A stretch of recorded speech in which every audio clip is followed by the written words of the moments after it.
Brought to you by V-Guard, co-powered by Sensodyne. Maratha योद्धा मनोज जरांगे पाटील माझ्यासोबत आहेत. जरांगे पाटील, आज संवाद बैठक ठेवली होती, मात्र तुम्ही तर मेळाव्याचं नियोजन केलं. नाही, समाजच तेवढं दुखावलेला आहे. समाजावर तेवढा अन्याय झालाय, छळ झालाय प्रचंड स्वरूपाचा सरकारकडून. कारण जर मराठ्यांचा द्वेष सरकारमध्ये नसता तर ही वेळ सरकारवरती आलीच नसती. त्यामुळे आता बैठका बोलवल्या तरी त्याचं विराट रूप मराठा समाजाचं व्हायला लागले. ही अन्याय सभा नाही आहे, ही चीड आहे स्वतःच्या लेकराला न्यायाची, आणि ते मी मिळवून देणार आहे. आरक्षण मिळवून देणार आणि ओबीसीतूनच देणार. मराठा समाज तुमच्यामुळे एक झाला, एकजुटता मूड झाली. कुठं तर धास्ती घेतली सत्ताधाऱ्याने. काय करावं आम्ही कधी भाजपाच्या विरोधात नव्हतो. 106 आमदार गेल्या वेळेस निवडून दिले, पण स्थानिक मोदी साहेबांचे जे राज्यातले काही नेते 4-5 यांच्यात मराठ्यांचा द्वेष भरलेला आहे. त्यांच्यामुळे मोदी साहेबांवरती ही वाईट वेळ आली. आणि जिल्ह्यात महाराष्ट्रातल्या कधीच ओबीसीच्या विरोधात आम्ही नव्हतो, कधीच. जर असतो तर स्वर्गीय गोपीनाथ मुंडे साहेबाला मराठ्यांनी निवडून दिलं नसतं, त्यांच्या मुलीला 2दा खासदार केलं नसतं, त्यांच्या पुतण्याला केलं नसतं, त्यांच्या दुसऱ्या मुलीला आमदार केलं नसतं. तुम्ही तुमच्या लोकांना सांगावं असं माझं म्हणणं आहे. तुमच्या लोक जाणून बुजून डवचत येत, लोकांना खालोवर बोलतेत. हे जर थांबवलं तर कुठेही काही होणार नाही. कारण मराठा कधीच ओबीसीच्या विरोधात नव्हता, नसण्याचं कारण नाही. त्यांच्या चुका त्यांनी दुरुस्त कराव्यात.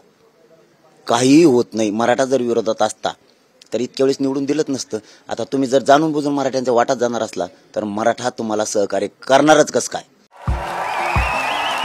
देखिए, उनका काम है अफवाह से गर्मी बढ़ाना और हमारा काम है माहौल को ठंडा रखना. हमारा नेता कैसा हो जो माहौल को रखे ठंडा वैसा हो. अब की बार वी गॉट एयर कूलर का चमत्कार. मनोज जरांगे पाटील राजकीय भूमिकेत नाही, अनेक वेळा तुम्ही स्पष्ट केलंय. मात्र तुमची जर भाषणं पाहिली तर तुम्ही थेटपणे सांगताय की यांना पाडा, 5 पिढ्या त्यांचे पाहतील या पद्धतीने. मी पाडा म्हणतोय पण नाव नाही घेत. महाविकास आघाडीला निवडून आणा किंवा भाजपाला निवडून आणा हे म्हणतच नाही मी. युतीला निवडून आणा, कोणाला पाडा. सगळ्या स्वराज्याच्या अंमलबजावणीच्या बाजूनं मराठा आणि कुणबी एकच या कायद्याच्या बाजूनं असणाऱ्याला सहकार्य करा हे सांगतोय. पण मताची भीती पाहिजे दादा. आमच्या एकीची भीती आहे, मताची भीती पाहिजे. आम्ही कोणाचंच काही केलेलं नसून सुद्धा तुम्ही जातीवाद आहे म्हणताय, मराठा आणि ओबीसी वाद आहे म्हणताय. तुम्ही कशावर म्हणताय? आणि तुमच्या व्यासपीठावर मराठ्याचे नेते कसं काय तितके? मग मराठ्यांच्या नेत्याने सरळ म्हणलं पाहिजे, मराठा ओबीसी वाद आहे असं ते म्हणले की मराठ्यांचे नेत्याने म्हणायला पाहिजे आम्ही कोण आहेत? मग मराठ्याचेच तुमच्या बाजून आहेत आम्ही, तरी तुम्ही मराठा वाद म्हणून का मराठ्यांना डाग लावताय? ही त्यांची विचाराची जबाबदारी. आणि माझं आज TV9च्या माध्यमातून आव्हान आहे मराठा समाजाच्या सगळ्या नेत्यांना, दुसऱ्यासाठी जातीच्या विरोधात जाऊ नका. आम्ही तुम्हाला कधी विरोधक मानलेलं नाही. ही शेवटची संधी आहे तुम्हाला, आणि विनंती पण आहे आमची शेवटची, जातीच्या विरोधात जाऊ नका. चंद्रकांत पाटलांना तुम्ही थेट तेरे नाम म्हणाले, मग त्याचा वाटा गेलतो का मी? ते काल काय ट्युनिंग त्याची बोलण्याची बघा तुम्ही, बघितलं नसेल एखाद वेळेस. मराठ्यांना आरक्षण दिलंय, 10% दिलंय, ते जरांगे गैरसमज पसरते, कांगावा करते. आणि आरक्षण कुठं असं असतं का? आरक्षण त्याला पाहिजे म्हणजे मला काय? एवढा मोठा नेता तू काय बोलतो, तुला कळलं पाहिजे. मी कधी मागितलं मला? नंतर मराठवाड्याचं मागितलं. माझ्या वाटा जायची काही गरज आहे त्याला? तेरे नाम नाही तर काय देऊ? खेकडे ते नदीतले खेकडे असल्यासारखं भांगपाडी ते कसला काय नू? मराठ्या जीवावर मोठं 67 मतदान आहे का तू कोल्हापुरात? मराठ्या जीवावर मोठा होतो तू बघतोच. मग आता तू कसा आमदार होतो?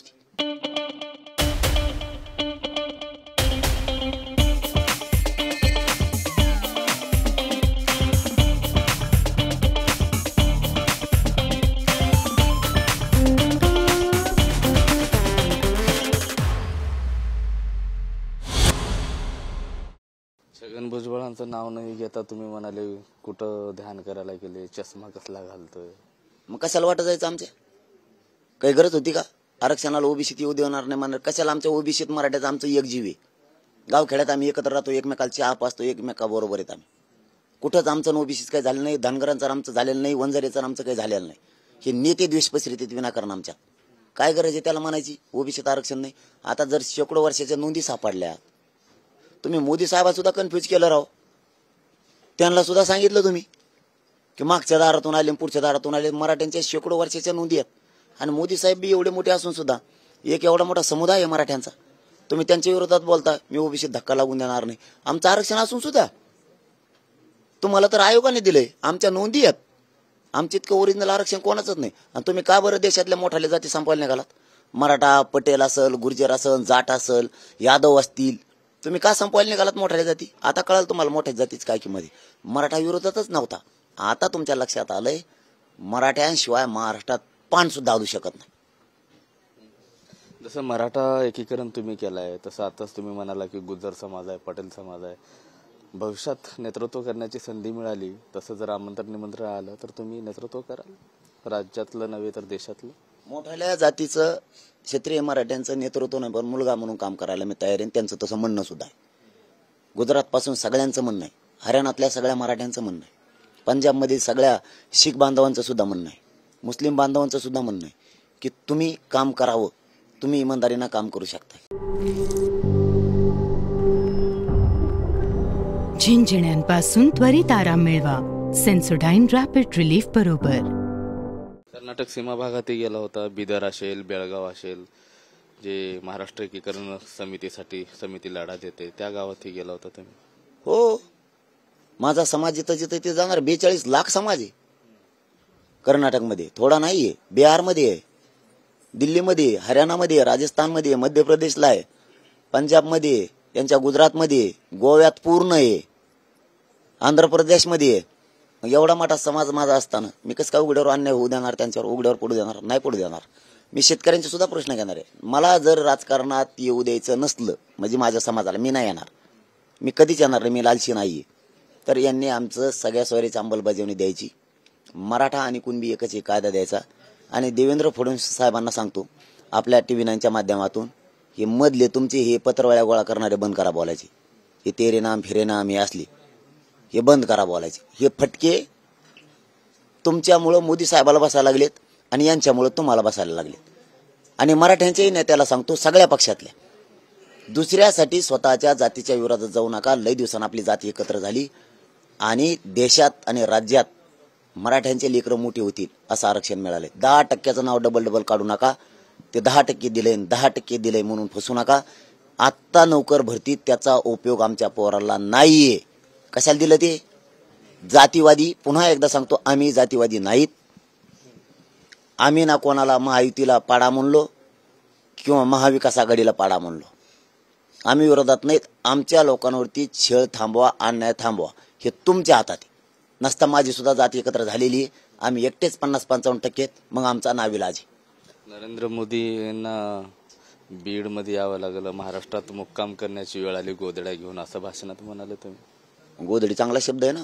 आपल्या आईनं शिवलेली असते आपल्याला, ती उभी आहे, तिच्या ज्ञान सुद्धा आहे. परत जुनी आठवण येते, जुनी माया उफाळून येते. त्यांच्यावरती वेळ कोणा मायानं बोललो आम्ही त्यांना तो शब्द. ह्या भाजपाच्या 4-5 राज्यातल्या नेत्यांमुळं मोदी साहेबांवरती ही वाईट वेळ आली. नसता मी खोटं बोलत नाही. महाराष्ट्रात त्यांच्या इतक्या सभा कधी झालेल्या नाहीत. दुसऱ्याचा चिन्हाचा त्यांनी कधी प्रचार केलेला नाही. त्यांना महाराष्ट्र सोडता येणार याचं कारण आहे 4-5 नेते. मोदी साहेबांनाच आमची विनंती. 8 जूनचं समीकरण कसं राहील? किती समाज बांधव राहतील? इतिहास घडेल? एकही मराठा राज्यातला घरी राहणार नाही. एकही, अजिबात नाही. सगळे येणार आहेत. मी तिथं बहुतेक आता 14 का 15 तारखेला पुन्हा पाणी करायला जाणार आहे. कारण तिथं तयारी सुद्धा होणं खूप गरजेचं आहे. नसता इतका समाज येईल तो तरफाडला नाही पाहिजे. सभा घेऊन उपयोग नाही. नुसत्या सभा घ्यायचा हट्टापायी. मी हट्टी नाहीये. त्यांची पूर्ण व्यवस्था होती का? बहुतेक तिथं काहीच काम नाही. आणखी हे इकडचेच व्हिडिओ तिकडे फिरलेत की नारायणगडवर साफसफाई सुरू आहे. हे नाहीये, तिथं काहीच नाहीये. आणखी जर माझ्या 6 करोड लेकरा बाळांचं, गोरगरीब माता मावल्यांचं, लेकरांचे जर हाल होणार असले, तो कार्यक्रम आपण विचार करून त्याच्यावरती बहुतेक आता 15ला ठरल. 15ला मी पुन्हा पाणी करून तयारी होती का? कारण ती लहान तयारी नाही दादा. खूप तिथं 3.5 किलोमीटर गड येतो, पूर्ण गड. पूर्ण आवाज जाणं लय गरजेचं आहे. आवाज जर नाही गेला ना, समाज तरफडून नाही शकत. तिथं मी नेऊ. तिथं काटे आहेत, काट्या आहेत, झाडं झुडपं आहेत. ही सगळी साफसफाई करावं लागणार आहे. नुसत्या मंडपाला आम्हाला अंतरवालीला 1.5 ते 2 कोटी लोक होते. 2.5 महिने गेले होते तयारीला. इथं 1च महिना हातात राहिला आहे.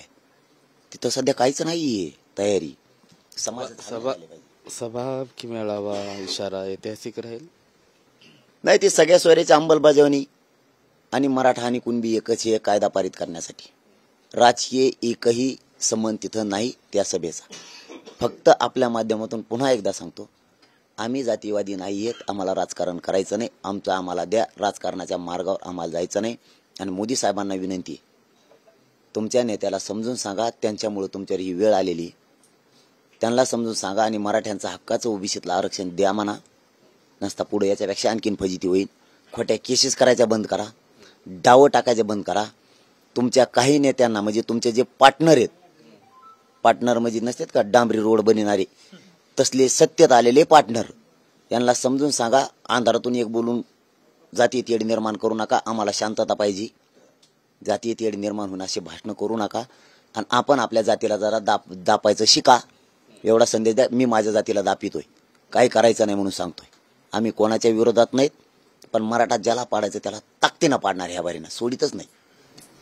नक्कीच मराठा समाज आम्ही जातीवादी नाहीत, सगळे सोयऱ्याची अंमलबजावणी करा आणि तुमच्याही लोकांना जातीवाद करू नका असं सांगा. मात्र सगळे सोयऱ्याची अंमलबजावणी झालीच नाही तर येणाऱ्या काळात तुमची फजिती उडेल आणि मतदानात सुद्धा याचा बदल होईल असा इशाराच आता मनोज जरांगे पाटील यांनी दिलेला आहे. कॅमेरा पर्सन मिलिंदसह मी Mahendrakumar Mudholkar, TV9 Marathi, Ambora, Ashti. Brought to you by V-Guard, co-powered by Sensodyne.